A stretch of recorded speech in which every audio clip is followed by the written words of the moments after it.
当地时间9月9号下午，英国首相特拉斯在位于伦敦的白金汉宫觐见新任国王查尔斯三世，这也是查尔斯三世作为国王首次接见英国首相。英国国王查尔斯三世现年73岁，是英国历史上登基时年龄最大的君主，而新任首相特拉斯47岁，是英国历史上最年轻的女首相。最年轻与最年长的组合将如何更加有效地治理国家？在外表形象和强硬做派上频频复刻撒切尔夫人的特拉斯，能不能成为英国革旧从新的新铁娘子呢？来洞察关键。当地时间9月6号，面带微笑的特拉斯在唐宁街10号首相府门前发表就任英国首相后的首次讲话，并宣布新内阁，承诺将会带领英国度过风暴，重建经济。We shouldn't be daunted by the challenges we face. As strong as the storm may be,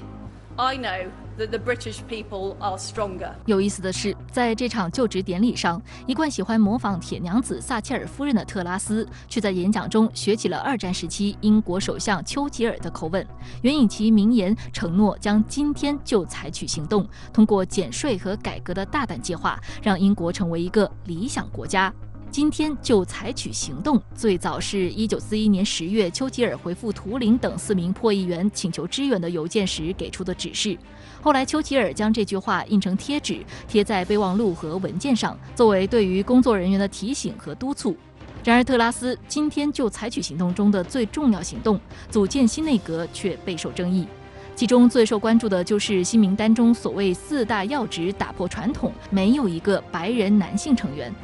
其中，特雷斯·科菲被任命为副首相兼卫生大臣，是一位白人女性；夸西·克沃滕被任命为财政大臣，其父母均为非洲移民；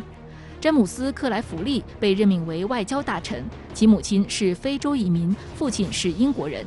苏拉·布雷弗曼被任命为内政大臣，父母均为非洲移民。有报道称，英国执政党保守党95%的成员是白人。新内阁的任命打破了英国由白人男性主导内阁4大要职的政治传统，创造了历史。She's brought in people who were clearly her supporters, and it's quite clear that she's rewarding their loyalty. 事实上，这4大要职都是特拉斯的自己人。副首相兼卫生大臣科菲和特拉斯2人相识25年，还在同一年竞选议员。2人既是政治盟友，也是挚友。在保守党党首选举中，科菲担任特拉斯的竞选经理。外交大臣克莱弗利在特拉斯担任外交大臣期间是其副手。内政大臣布莱弗曼此前参与了保守党党首竞选，出局后转而支持特拉斯。财政大臣科沃滕和特拉斯私下关系也不错，他们2家还是邻居，都在伦敦东南部格林尼治的同一条街上买了房子。2人还在2012年与其他人合写了《释放不列颠》一书，建议取消国家监管。现在英国的新内阁还是比较有特点的，一是它是一个散装内阁。约翰逊内阁的大部分人都被清洗，特拉斯组建班底时呢，既考虑到掺杂更多的自己的支持者，同时又兼顾西方国家的所谓政治正确，比如说促进所谓的多元化，这就导致了内阁成员的鱼龙混杂。二是拉拢他党内的团结，我们知道现在保守党内是十分碎片化跟分裂的，特拉斯必须得支持到各个派别的支持，才能延续他的执政寿命。因此必须得给党内一些派别的头头脑脑搞出一些位子来。我们看到最新内阁的很多职位并没有具体的分工。其3就是搞招安，我们注意到很多人在保守党魁的竞选过程中放弃了参选，并且转而支持了特拉斯，这些人呢都被安排了差事，而跟他竞争到底的人则被排出了内阁，表明了特拉斯试图通过操纵人事安排来显示其所谓的领导力跟党内的掌控力。在这种背景下，特拉斯在当选首相后的公开讲话中，首当其冲就把应对经济挑战、能源危机以及增强国民医疗体系作为其当政后的3大工作重点。当地时间9月7号，他首次出席议会首相质询，进一步阐述了他的观点。Well, I understand that people across our country are struggling with the cost of living and they're struggling with their energy bills. And that is why I, as Prime Minister, will take immediate action to help people with the cost of their energy bills. But we can't just deal with today's problem. We can't just put a sticking plaster on it. What we need to do is increase our energy supplies long term. 次日，特拉斯也在议会公布政府紧急能源计划，以限制不断飙升的能源价格。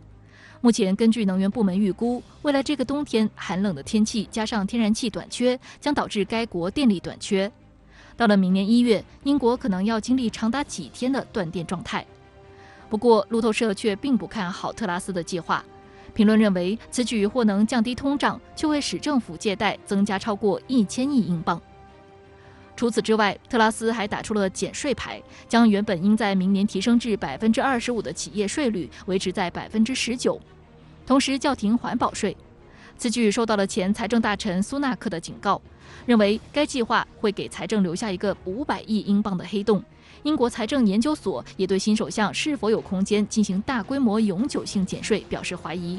他们担心这可能会进一步推高已经飙升的物价。它的这个病根儿还是在于现在这种国际上面的供应链紧张、粮食、能源等等这些产品的大幅上涨，同时这些产品上面大幅的依赖进口的情况下，那么它这种输入性的问题是持续的。那么对于它的这种减税跟这种补贴来说呢，它一定程度上会缓和中低收入的群体的这种生活负担，但是它对于这种促增长、促进生产，以及在这种英国经济特殊的背景下，它实现竞争力的增长是没有太大的促进作用的。目前令特拉斯更为棘手的是，英女王的离世让英国政府目前处于完全瘫痪状态。一位工党议员接受英媒采访时表示，在英女王葬礼前，预计政府不会启动任何会议议程。英国自由民主党宣布取消原定于9月17号开始的议事安排。卫报指出，最受民众关注的能源计划细节原定于本月由财政大臣公布，但现在可能要推迟到10月。对此，有评论表示，尊重女王是对的，但在接下来的12天里，民众的贫困不会消失。英国工会联盟也推迟了原定上周末举行的年度会议。卫报援引英国政府内部人士的消息称，党派及工会成员目前骑虎难下，没有人想成为第一个采取行动的人，因为这将被视作不尊重女王。而在外交方面，新首相的动作同样引人关注。因为乌克兰总统泽连斯基此前在社交媒体上称，自己是和英国新首相对话的第一人。英国首相府当天还确认，特拉斯已经接受了泽连斯基的邀请，将出访乌克兰。首相府还在一份声明中称，新任首相特拉斯重申了英国对乌克兰自由和民主的坚定支持。值得注意的是，在今年2月，俄罗斯对乌克兰发起特别军事行动时，泽连斯基致电的第一位外国领导人是特拉斯的前任鲍里斯·约翰逊。而在竞选期间，特拉斯为争取保守党员的支持，提出到2026年要将英国国防开支提高到 GDP 的2.5%，并在2030年提高到3%。这一较为激进的国防支出主张与减税的政策似乎产生了极大的矛盾。虽然对俄乌局势颇为关心，但是特拉斯在担任约翰逊外交大臣期间却犯了一个常识性错误。当地时间2月10号，俄罗斯外长拉夫罗夫与到访俄罗斯的特拉斯就乌克兰问题举行会谈。会谈中，特拉斯误把俄罗斯领土划归给了乌克兰。据今日俄罗斯报道，在此次会谈中，拉夫罗夫和特拉斯就俄军是否应该撤离俄乌两国边境展开争论。随后，拉夫罗夫突然反问特拉斯：“您承认俄罗斯对罗斯托夫和沃罗涅日地区的主权吗？”特拉斯在短暂思考后回答：“英国永远不会承认俄罗斯对这些地区的主权。”英国驻俄大使布朗纳特随后向特拉斯解释，罗斯托夫和沃罗涅日是俄罗斯西南部的2个州，尽管与乌克兰接壤，但都是俄罗斯的1级行政区。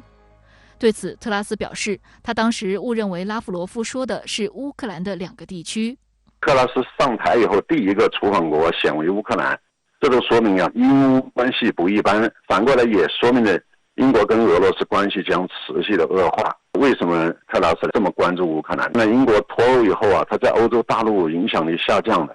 还要试图采取强力的措施弥补英国在欧盟